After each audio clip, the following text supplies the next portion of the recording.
Berlatar di Atlanta pada tahun 2005, kita diperkenalkan dengan seorang ibu tunggal bernama Ashley Smith bersama putri semata wayangnya yang masih berusia 5 tahun.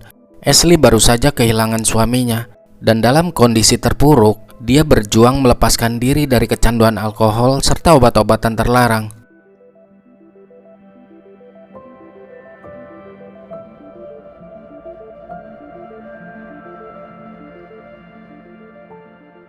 Pada pagi hari 11 Maret 2005, Ashley menghadiri kelas rehabilitasi, tempat berkumpulnya orang-orang yang ingin keluar dari kecanduan. Di sana setiap peserta berbagi kisah dan pengalaman hidup mereka masing-masing. Hi, I'm Ashley. I lost everything too. Away my little girl. Said I was an unfit mother. Melalui cerita-cerita itu, kita tahu bahwa Ashley hampir saja kehilangan segalanya.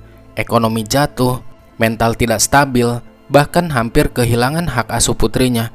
Pemerintah menilai saat itu bahwa Ashley belum mampu memberikan lingkungan yang aman bagi anaknya, sehingga hak asuh sementara dialihkan dan putrinya dititipkan kepada bibinya sampai Ashley benar-benar pulih dan dinyatakan stabil.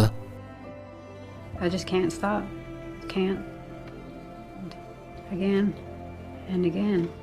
Ketika selesai kelas, Ashley dihampiri oleh salah satu peserta yang sudah sembuh dari ketergantungannya. Ashley diberi sebuah buku yang mungkin dapat membantunya. Buku itu berjudul Tujuan Kendali Hidup. Namun setelah wanita itu pergi, Ashley malah membuangnya ke tong sampah. If you need me, call. Ashley, you can't do this alone. Thanks.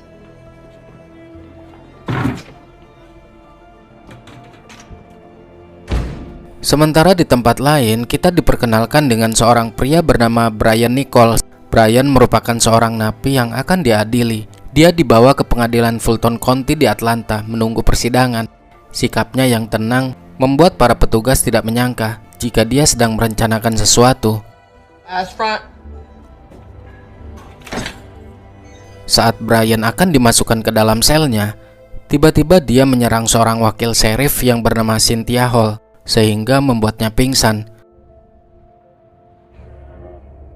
Setelah itu, dia mencuri kuncinya dan mengambil pistolnya dari kotak penyimpanan. Tidak lupa dia juga mengambil HT milik Cynthia agar lebih mudah memantau pergerakan para polisi.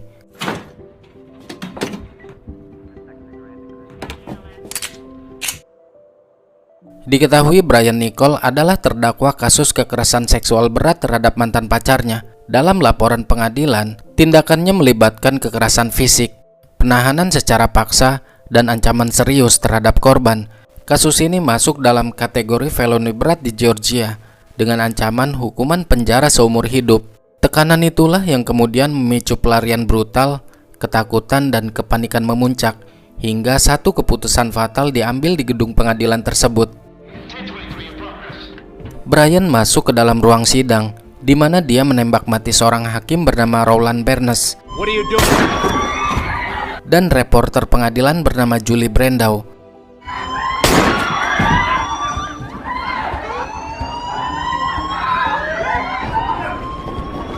Saat melarikan diri dari gedung pengadilan, dia menembak seorang sersan karena terdesak, yang kemudian membajak beberapa kendaraan selama pelariannya. Para polisi melakukan pengejaran secara intens. Northwest Service Corridor. Stop! Out of the way!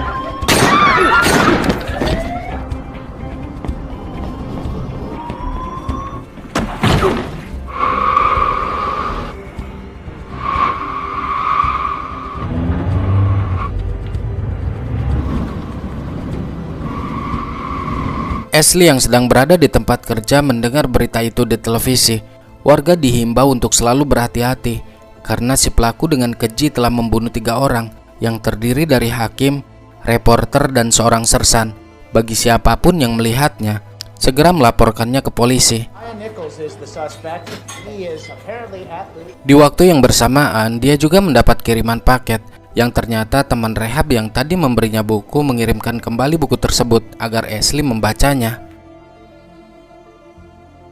Salah satu alasan kenapa Brian melarikan diri karena dia ingin melihat putranya yang baru lahir 3 hari yang lalu. Dia mendatangi rumah kekasihnya bernama Lynn Campbell. Meskipun dia hanya melihat putranya dari luar, Itu sudah cukup membuat Brian bahagia. Jadi penyebab dia masuk ke dalam penjara bukan karena Lynn. Wanita ini bukan, tapi wanita sebelum Lynn, mantannya dulu. Brian sadar jika dirinya menjadi buronan polisi, makanya dia tidak berani bertemu langsung dengan putranya.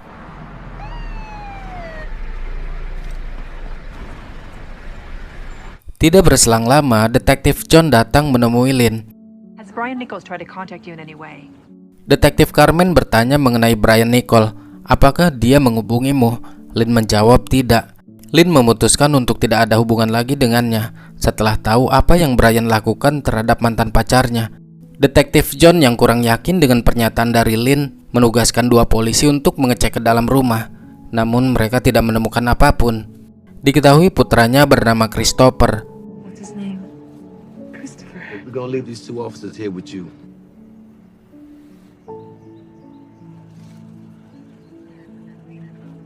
Right, we look around. Of course, sure. Di tempat lain, Bibi Kim bersama Peggy menemui Ashley di tempat kerjanya. Peggy memberitahu bahwa di sekolahnya sedang mengadakan acara fashion show. Dia sangat berharap ibunya bisa menghadiri acara tersebut untuk dirinya. Ashley pun berjanji akan hadir di acaranya nanti. Tentu saja itu membuat Peggy senang, karena ini adalah momen langka yang dihadiri langsung oleh sang ibu. Bibi Kim berpesan kepada Ashley untuk tidak mengecewakannya dan menepati janji untuk datang ke acara fashion show Peggy. I will be there at 9:30. Broken just about every promise you've ever made to her. To start acting like it. You Sebuah laporan memberitakan sebanyak 4 kendaraan yang berbeda telah dicuri dalam beberapa jam terakhir. Semua petugas kepolisian diminta untuk waspada. Mereka yakin jika keempat kendaraan tersebut dikemudikan oleh Brian Nichols. Brian yang mendengar kabar itu memiliki niat jahat dan berhenti di suatu tempat.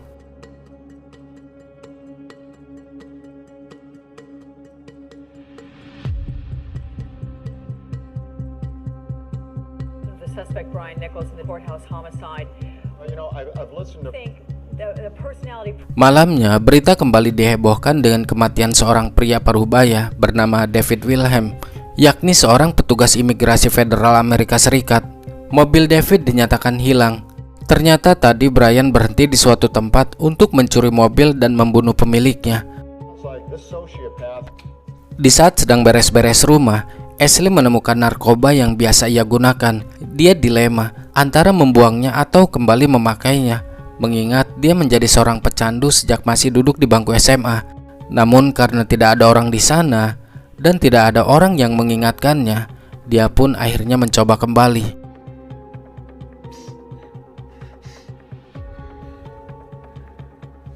Di kantor polisi mereka menghubungi ibunya Brian, yaitu Nyonya Nicole, untuk menanyakan keberadaan putranya. Tentu saja sang ibu tidak tahu di mana dia berada, karena sudah beberapa tahun belakangan ini Brian tidak pernah pulang ke rumah. Has he tried to contact you, Miss Nichols? I'll be praying for you. We'll call him Miss Nichols. Tepat jam 2.38 dini hari, Ashley keluar rumah menuju mobilnya untuk mengambil pemantik yang tertinggal. Di sana dia melihat mobil seseorang yang tampak mencurigakan.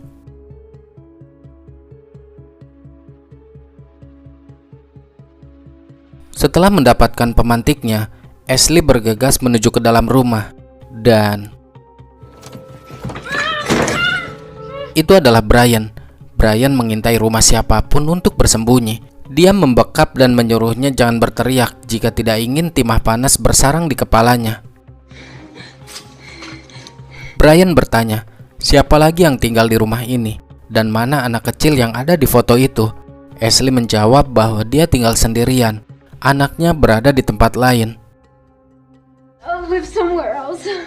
Ashley yang baru sadar jika pria yang ada di hadapannya adalah buronan polisi pun seketika panik. Dia memohon untuk tidak menyakitinya karena dia memiliki anak perempuan yang masih kecil. You do, I will hurt you. Phone. Where is it? My name is Ashley Smith. I'm a mother. Sit down. Brian mengikat pergelangan tangan Ashley dengan lakban dan menutup kepalanya menggunakan handuk karena dia akan mandi.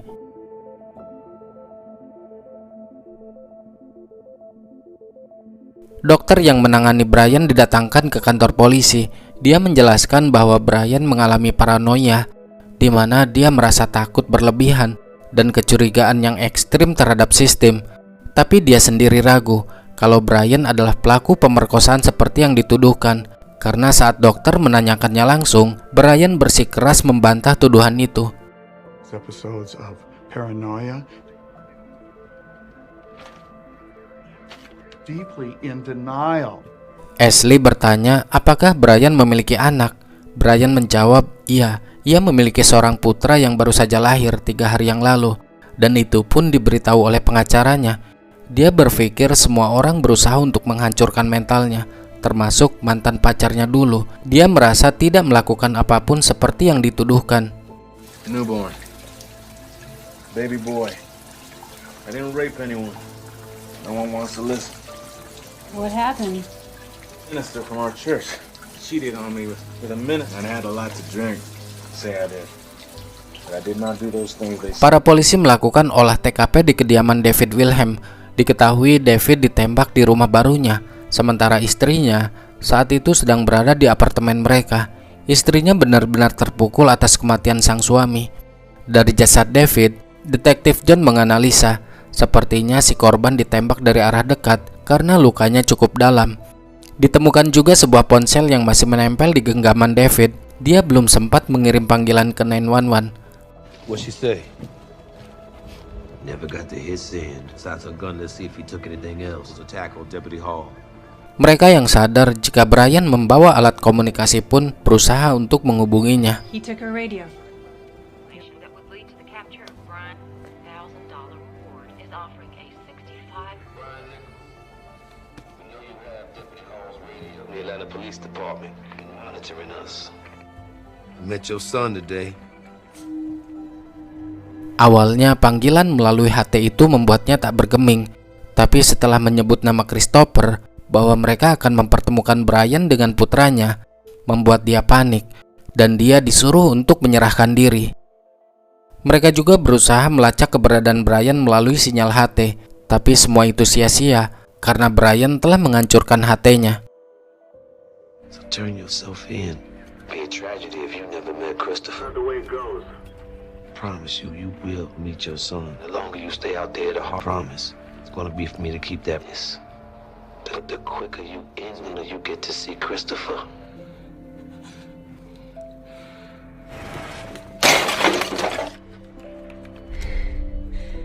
Untuk mencairkan suasana yang lagi tegang, Brian menanyakan ganja. Ashley menjawab jika dia tidak memilikinya. Brian tahu kalau Ashley adalah seorang pecandu, jadi tidak mungkin kalau dia tidak memiliki apapun. Akhirnya dia memberikan narkoba jenis lain. Brian menawarkan Ashley, tapi Ashley menolak. Come on, let's go. Yeah. You go ahead and do it if you want, but I won't.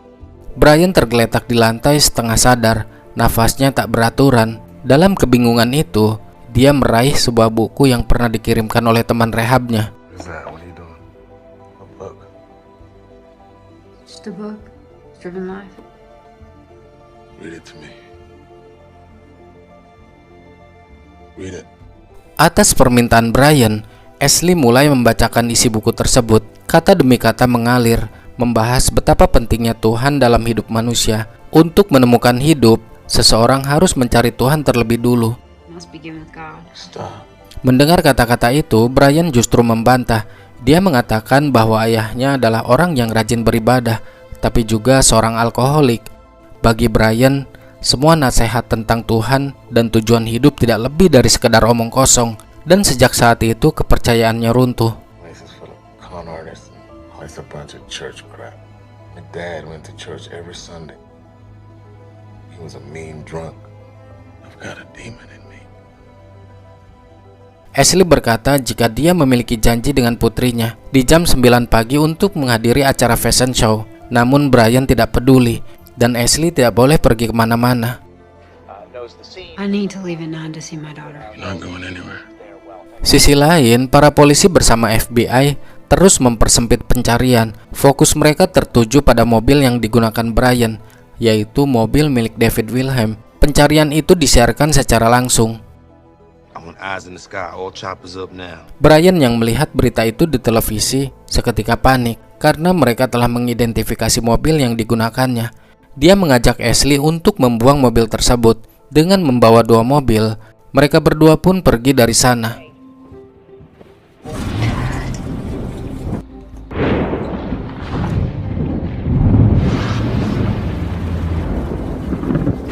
Di tengah perjalanan, Ashley mencoba menghubungi polisi, namun usahanya sia-sia. Ponselnya tidak bisa digunakan karena baterainya telah lebih dulu dicabut oleh Brian.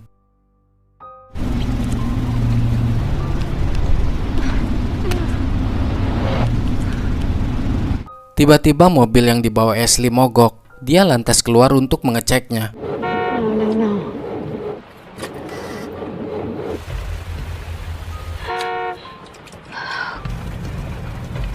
Tidak berselang lama, ada mobil lain yang juga melintas di jalan itu.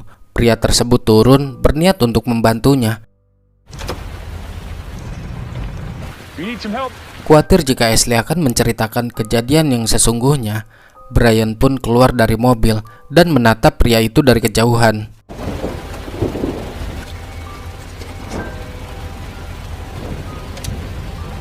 Ma'am, are you sure you're all right? I got it. Brian melihat helikopter FBI yang sedang berpatroli. Pria itu mendekati Brian. Do we know each other from somewhere, man?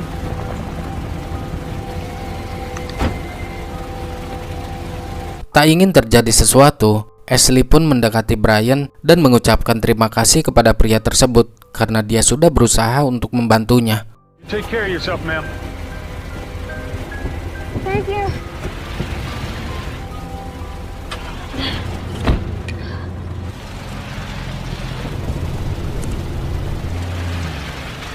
Wait here.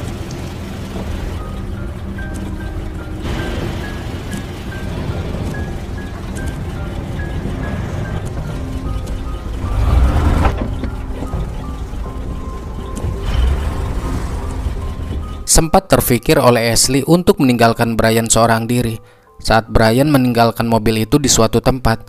Tapi entah kenapa, dia mengurungkan niatnya dan kembali ke rumah bersama Brian.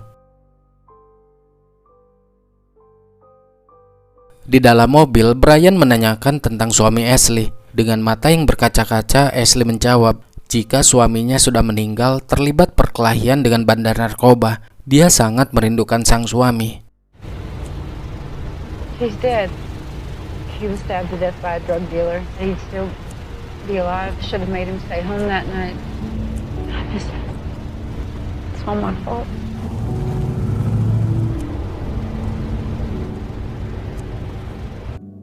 Esok paginya, Ashley membuatkan sarapan dan duduk bersama. Brian memperbolehkannya untuk membaca buku yang tadi malam sempat tertunda. You can read it if you like. Out loud. Dan tepat di hadapan Brian, dia membacakan isi buku itu dengan suara yang keras. Kali ini setiap kata yang tertulis di dalamnya seperti memiliki makna tersendiri bagi Brian. Di sana tertulis, jika Tuhan menciptakan manusia dengan tujuan masing-masing, serta memberikan harapan kepada manusia untuk melakukan hal yang terbaik. Brian menyela pernyataan itu. Dia berkata jika Tuhan tidak memberikan apapun untuknya. I haven't been given anything. You will. You have a son. Hal itu pun dijawab oleh Ashley, jika dia diberi malaikat kecil yaitu putranya. Bukankah itu yang menjadi tujuan hidupmu? Ucapnya. Keep reading. Ashley terus membacakan buku tersebut hingga berjam-jam atas perintah dari Brian. Buku ini ditulis oleh Rick Warren, membahas tujuan hidup dan hubungan manusia dengan Tuhan. We were made to have meaning. This tragedy is not death, life without purpose. Someday, if I discover my purpose, all I know how to do is to get by. Without it, nothing is bearable. Bear almost anything. When life has meaning, you can bear. Murder had a son. I had to break out. I don't belong in that place. Setelah membacakan buku itu, Brian tampak termenung meratapi kesalahan yang ia perbuat. Satu yang dia khawatirkan, jika dia tidak bisa bertemu lagi dengan putranya. Maybe God can. Di sini Ashley meminta izin untuk pergi ke acara putrinya di sekolah. Saat dia berjalan keluar menuju pintu, Brian memanggilnya. Ternyata Brian hanya memberikan baterai ponsel milik Ashley yang ia cabut.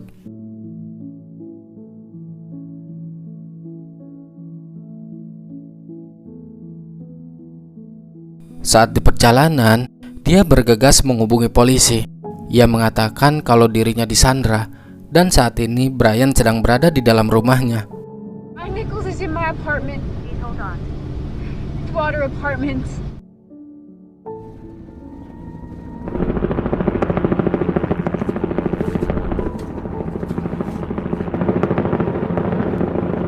Tidak menunggu waktu lama, semua anggota kepolisian dikerahkan untuk mengepung rumah Ashley.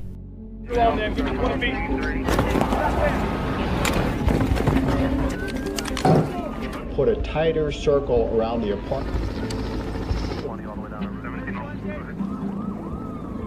The worst case scenario is for... I've got movement.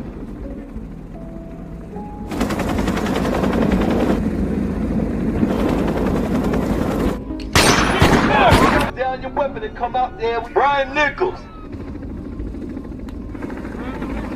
Brian yang berada di dalam rumah terlihat sangat panik. Yang ada di pikirannya saat itu adalah putranya. Brian meraih telepon dan meninggalkan pesan untuk sang anak kelak dewasa nanti. Di dalam pesan itu dia mengatakan, It's Brian. Lynn, please don't erase it. For Christopher. I wanted to leave a message for my little boy. Have him listen to it when he's old enough. Please let him. Christopher, it's your daddy. Here's some bad things about me. Whatever happens, but I want you to know, whatever people say, I just want to love you. Goodbye, little man. Brian masih dilema. Dia tampak belum ingin keluar ataupun melakukan perlawanan. Hingga akhirnya mereka meminta Ashley untuk berbicara dengan Brian. Brian! I came back. It's Ashley. It's not too late, Brian. There is purpose in your life. Brian! Do the right thing, Brian. It's time. Pesan Ashley membuat dia tersadar dan merasa memiliki tujuan hidup. Setelah melalui proses yang cukup lama, akhirnya Brian pun keluar dan mengangkat tangan. Dia menyerahkan diri kepada pihak yang berwajib.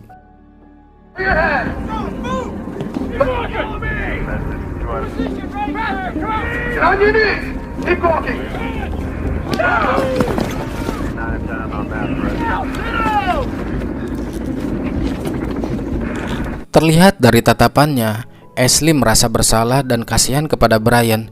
Dia yakin jika Brian sebenarnya adalah orang baik.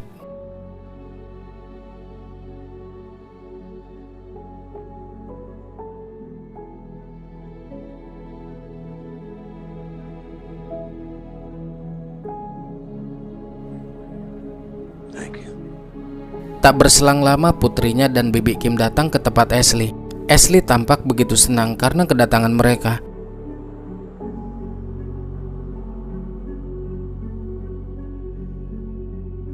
Pada tanggal 5 Mei 2005, Brian dijatuhi hukuman penjara seumur hidup tanpa pembebasan bersyarat dan putranya yang bernama Christopher diperbolehkan untuk bertemu di saat usianya sudah menginjak 18 tahun. Brian berharap suatu hari nanti dia dipertemukan kembali dengan putranya. Buku tersebut ternyata memberikan dampak positif pada hidup Ashley.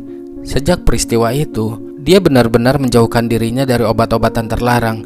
Dia menjadi pribadi yang lebih baik, bahkan banyak membantu para pecandu untuk bisa kembali hidup normal. Pada tanggal 23 Maret 2005, Ashley menerima uang hadiah sebesar $72.500 dari berbagai lembaga, termasuk FBI, karena dia sudah memberitahu pihak berwenang tentang keberadaan Nicole. Di tahun 2007, dia menikah dan memiliki 2 orang anak. Bahkan Ashley diundang ke beberapa acara stasiun televisi untuk menceritakan pengalamannya. Di sana dia diberi kesempatan bertemu dengan penulis aslinya buku itu. The author of The Purpose-Driven Life, Rick Warren.